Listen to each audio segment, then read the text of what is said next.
జపించడానికి, ఏ మంత్రం ఉన్నది తప్పించడానికి, ఏ కీర్తన ఉన్నది స్తుతించడానికి, ఏ భజన ఉన్నది కీర్తించడానికి,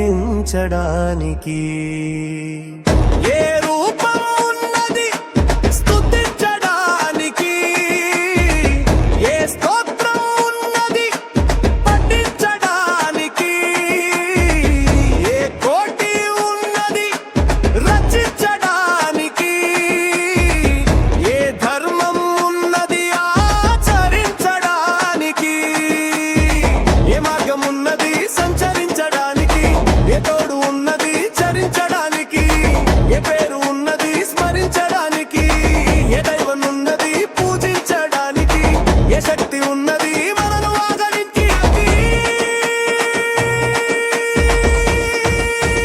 తరించడానికి, అసలు ఏ అవకాశం ఉన్నది తరించడానికి.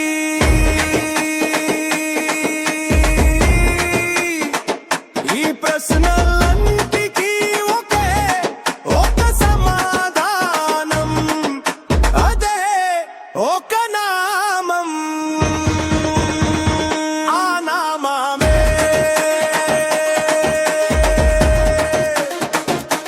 రామమే, శ్రీరామ నామం.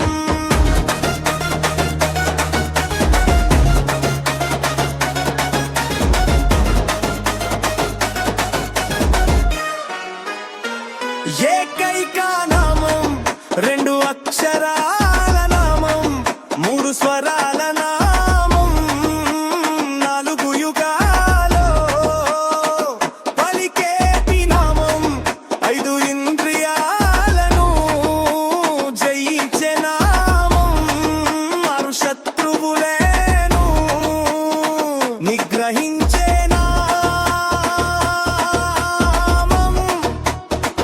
ఏడేడు లోకాలలో స్మరించేటి నామం, ఎనిమిది సిద్ధులను కలిగించే నామం, తొమ్మిది విధాల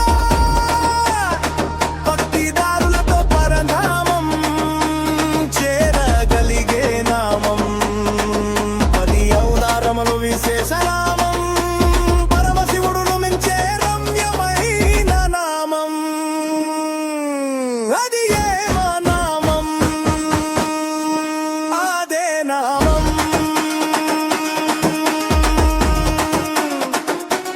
రామ నామం, శ్రీరామ నామం.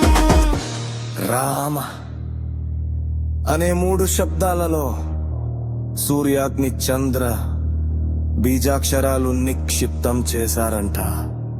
రా అంటే రాక్షసత్వం నశించి, మా అంటే మానవత్వం వికసిస్తుందంట. రా అని పలికితే రాగద్వేషాలు వదిలించి, మా అని పలికితే ముక్తి దారి నడిపిస్తుందంట. రా అని నోరు తెరిస్తే పాపాలన్నీ బయటకు వెళ్ళిపోయి, మా అని మూసినప్పుడు మళ్ళీ లోపలికి రావంట.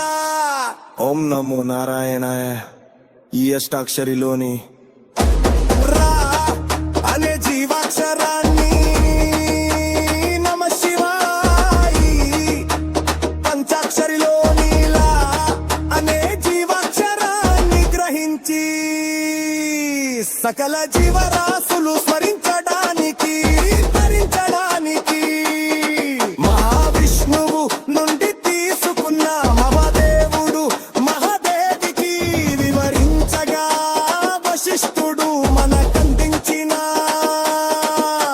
విశిష్ట నామం,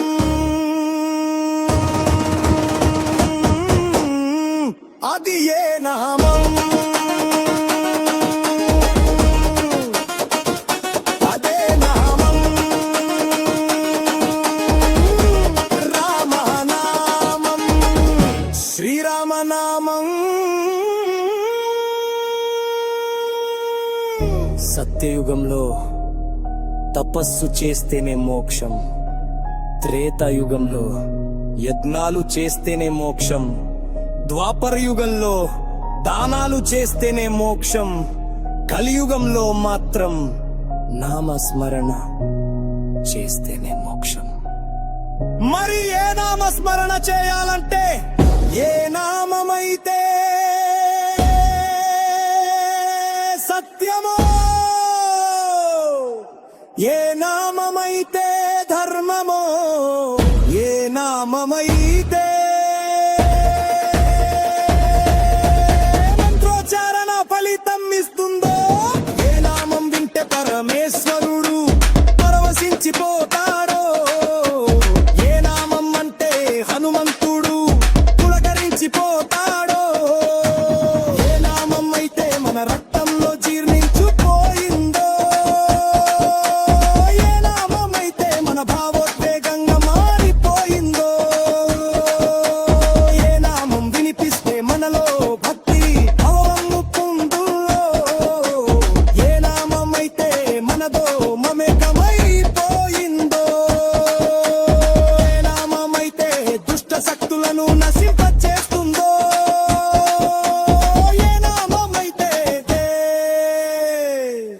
రాక్షసులకు గుండెల్లో గుబులు పుట్టిందో.